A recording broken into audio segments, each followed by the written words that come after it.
Several months ago, I made a video called The Dilemma of Naming Content, talking about my struggles between appeal and authenticity when it comes to branding content, as in when you have to choose a title or a thumbnail, for example. Since then, I've discovered some new helpful ideas on this topic that I've used as inspiration to come up with a new formula with which I'm pretty happy so far. So I thought I'd share it with you in the hope that it may help someone who struggles with how to market a message in a way where people actually engage with it, while at the same time doing your ideas justice rather than just bastardizing them beyond recognition. So to quickly recap my dilemma, I felt like I kind of have the choice between two extremes, we could say. One end being the enticing extreme, basically, being very appealing, so to speak. And what's good about that is that the videos become much more discoverable, right? They pique people's interest and they want to watch them or engage with the content, and so it's got a better reach. But on the flip side, it's got a good potential to be deceiving and misleading, all the problems with clickbait and such things, which I'm not a big fan of. And then another problem they have is because they are geared to get people's attention, they don't actually describe properly what the video or the ideas are about, right? It usually doesn't address a specific message. It just gets people's interest, and then you actually get the message once they're hooked. But that means that the content has poor retrievability, or basically, if you watch the video, let's say it's a video, and you liked it, then you are going to the main thing you're going to remember from it is the message, not the branding. And so if you try to find it again by, for example, typing it in the search bar, you're probably going to struggle to find that information. Often, for instance, people will put the actual real title or real message of the video in the thumbnail, but then that text is only in the image, so you can't look for it. So that's a bit of a bummer. And then on the other extreme, we have accurate information, or at least accurate to your perception of it, right, to your kind of artistic integrity version of what you're trying to say. So although it might be accurate, it might not be understandable for other people because maybe you have a bit of a specific angle, or you have more context than the average person. But anyway, so on the positive side of things, these tend to be more informative and also retrievable, because then the main point of what you're saying is actually in the name, so it's easier to find it. And it's also, more or less potentially unethical, because you're not hoodwinking people into catching their attention by force. But then the negatives are that they can be pretty obscure and boring. People that have no idea why this idea would be interesting to them, or why they'd want to engage with the content. And so that you'll have a lot, or the discoverability will be a lot, definitely not as good than if you had made it more enticing.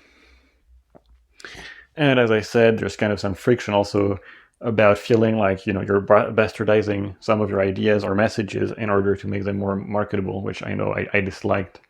I didn't really like the idea of kind of trying to artificially make something more interesting or appealing in a way that felt disingenuous. And then I guess like another personal point of resistance, although I don't know if other people feel the same way, but I think naturally one of the things I'm good at is kind of understanding or grasping implications and ramifications. Like when someone tells me something, I'm kind of good at understanding what that may lead to or how it's connected to other things. So I tend to learn fast. Sometimes when I was in class, I'd get frustrated with a teacher and I can kind of guess what's coming next.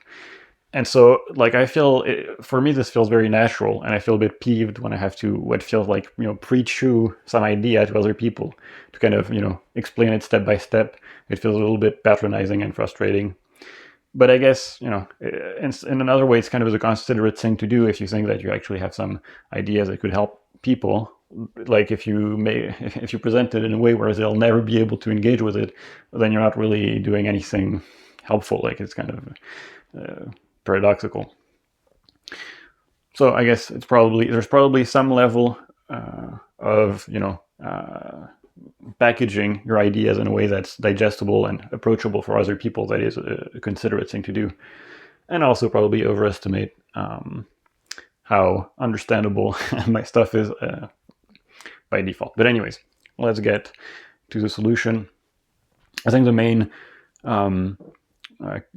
idea that made it click for me, or that kind of shifted my perspective, was presented in a webinar by George Cao, where he was talking about authentic content creation. And basically a mindset he uses when creating videos or content in general is to try to answer questions. And I think that was the main flip. Another important concept is thinking about a specific target audience, or being pretty specific about who is the intended audience for a specific piece of content. I already knew that advice because it's a pretty well-known one and it's often shared. But combined together, that's what helped me find this new way of doing things. And so I think that to kind of explain why this works better, or how this works to an extent, I think a helpful analogy would come from, or at least is inspired by a lot of the content from Ted Hargrave. And basically, if you're interested in authentic marketing or in ethical marketing, then I highly recommend George Cao and Ted Hargrave's work. But basically, there's this idea that, basically if there's a problem, there are kind of two facets to it, right? There are the symptoms, which the people who suffer from the problem are keenly aware of. That's their lived reality, are the symptoms. And then when you've made it through the other end, then what you have in your mind is a diagnosis or the cure, right? And that's what you want to share with people. But the thing is, if you only talk about the diagnosis or the cure, people don't see how it's related to the symptoms. It doesn't make sense to them. They don't have the context. They didn't go through the journey. So they're only focused on the symptom. And so if you just, hammer it on the cure, then it's not going to be effective.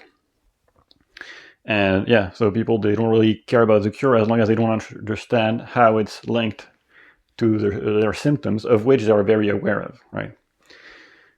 And I think one of the reason we kind of just harper on the cure, so to speak, or another way of thinking about it that he talks about is a liberating idea, is because for you, that's what's going to help them, to liberate them of an issue.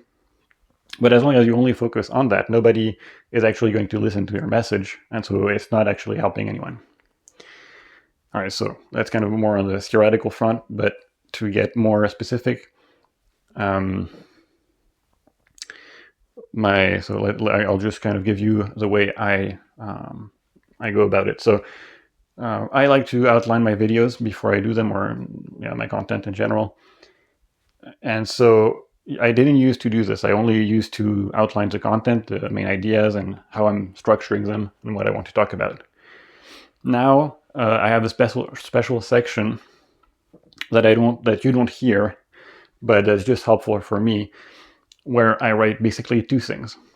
The first is getting clear on what is the pressing question, need, or worry I'm trying to address with my content. Because actually, even when you don't consciously think about this, usually if I'm sharing something I feel somewhat passionate about, I'm trying to address a problem, or I'm trying to, relieve an issue in some way. But I don't necessarily think about it clearly. I don't necessarily make it top of mind. And so the ideas I'm sharing is addressing this problem aren't as clear as it could be.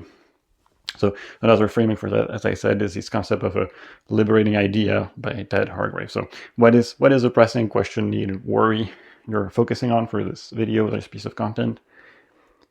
And then the second point is getting clear on who the target or the archetypical person who is going through this problem or asking this question, who is this person? And so this kind of helps being clearer basically on what are you addressing, who you're helping, and making it more tangible and concrete. Now, the second advice is as I said, is very popular, but I always found it, a little bit abstract and vague. I didn't really understand what you're supposed to do.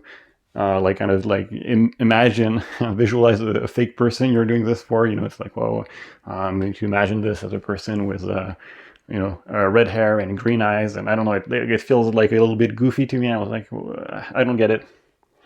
But for me, so what helped is more to think about it as a specific situation or problem than a specific demographic, or like I don't really care about, like, I don't care about all the details about a person. I just like how are, like, what are the specifics or characteristics they have that is relevant to a specific problem. So maybe I'll give you a concrete example by using what I wrote for this outline, because I think that's maybe the best way to explain what I'm going for. So I have one bullet point that says pressing question, and so the pressing question for this video is, how can I make my content attractive enough so that people will discover it and benefit from how it can be of help, without betraying my artistic vision and integrity by using false hype or clickbait, or having to sacrifice either discoverability or retrievability. So that's the question, that's the problem. And then the audience, what I wrote was creators, potentially content creators, who feel torn between discoverability and staying true to their ideas, who struggle between the artist and entrepreneur archetype. And so if you don't know about this, I won't go too much into detail, but the artist is kind of focused, or the archetype is focused on what they want to express, what feels true within them. And then the entrepreneur doesn't really focus that much inwards, but more about what the market, what the people outside, out there want, right? As a kind of struggling to balance those two polarities is a frequent problem. Anyway, so that's what I wrote for the pressing question in the audience, and that's what it looks like currently when I do my outlines. And so I think that this kind of works well because it does help. Like, it doesn't change everything, but it means that now that I have this front of mind, I'm then articulating my outline in a way that's better geared to answer this question, to address it at the beginning by kind of, talking about it, and tailoring the answer to the specific type of person that would most benefit from it. And I think that it kind of helps put you in the right mindset and come from a more caring position, rather than what I used to do before, where it's just kind of, I have a strong take that pops up in my mind and I'm trying to jam it into people's faces. And I mean, to an extent, I still want to do this, but different contexts. And then I think that, another thing that helped about this idea of answering people's questions or problems is that it also helped with another area of friction I had, where I kind of have this kind of, perfectionistic drive to make perfect art, so to speak. I mean, it sounds silly because it kind of is, and especially for these videos, which are pretty simple, and I wouldn't label them art, but still I have this kind of perfectionistic drive, and it interferes with making frequent content when I'm thinking about it as kind of an artistic, creative thing. But if I think about it as kind of helping people who have a question, like as an answer, then I have a lot less of this friction. I don't really mind that if someone comes to me and asks me a question, informally, and I'm trying to give them some advice or help them, I don't really mind if my answer isn't completely perfect and I kind of fumble it a little bit, or I could improve it later on. And also I don't mind as much repeating myself if then another person later on comes and asks a similar question, because I'm just kind of addressing the specific person right then, right on the moment. And so there's less of this pressure about doing this perfect, ever standing piece of content or art or whatever. It also kind of makes it a little bit less about you and more about how can you try and be of help. And I always had a little bit of friction too with the overly charitable or selfless mindset about making content. Like part of it is self-interested, so to speak, or it comes from me, and I don't want, I feel a little bit disingenuous to be full on oh, I'm just doing this to help everybody else or whatever. But I think it's good to have some level of caring and thinking about the person who's listening to an extent. So that's been helping me. And then to keep on with the more specific aspects of this when it comes to naming the content. So the setup I'm using now is for the title, I use the pressing question of the pressing question targeted towards the specific audience. So I kind of focus on the symptom, the top of mind worry.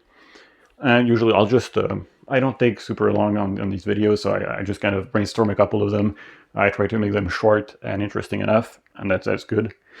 Then I try to have the main message, the thing that people will remember, and like kind of write it within the thumbnail. So also this kind of makes it so it gives a little bit of context on what I'm actually going to talk about, so it makes also informative. But there's usually not enough information to get the full context. You still have to watch the video. But I don't know. For me, it feels decent to do it like that way. And also another thing I do is that I restate or I copy the thumbnail caption and the main message in the description.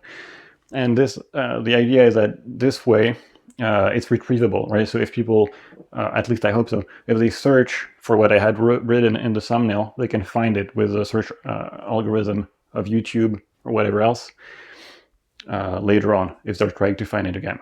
And so this way I kind of touch on every point. Hopefully I make the title puts in some appeal. The thumbnail, well, hopefully the thumbnail should be at least a little bit appealing too, but also gives some information. And then in the description I can kind of recap the main gist of the video and make it so people can find it again later on. Lastly, I'll just address a couple of caveats. So I've been doing this for a couple of videos so far. But I must admit, now I don't have a very big channel in the first place, but my stats aren't so great for those latest videos I've been doing with this new formula. Now, I mean, it's pretty soon, so I don't know if it's this new formula that's the problem or not.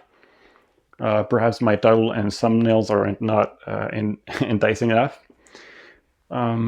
Or it's not addressing the audience well enough. So I don't know, but I just wanted to give you full disclosure and say that the videos where I've been using this new technique have not been getting a massive amount of views or likes so far. I mean, even compared to my average. Now, they're not like awful, but they're not incredible by any means. So who knows? Is that like a general trend, or is that just like due to other factors? I'm not sure, but I'm letting you know. At least for me, it feels better making them, I guess. So that's already an improvement. All right, so if you're interested, I'll leave a link to the initial video, although, yeah, you don't have to watch it, but just in case, I'll leave it there. And also, since I'm now operating on like the main way I'm producing content is by trying to answer a question or a problem, by all means, rather, feel free to ask me questions if there are things you'd be interested in to get an answer from me, given the other videos I've done or my perspective in general, because, well, I'm always happy to get new content ideas. I already have a decent amount, but it won't hurt to have more, and at least if you do ask me a question, then I know someone is actually asking this question for real. All right, that's about it. Thanks for listening, and see you in another video.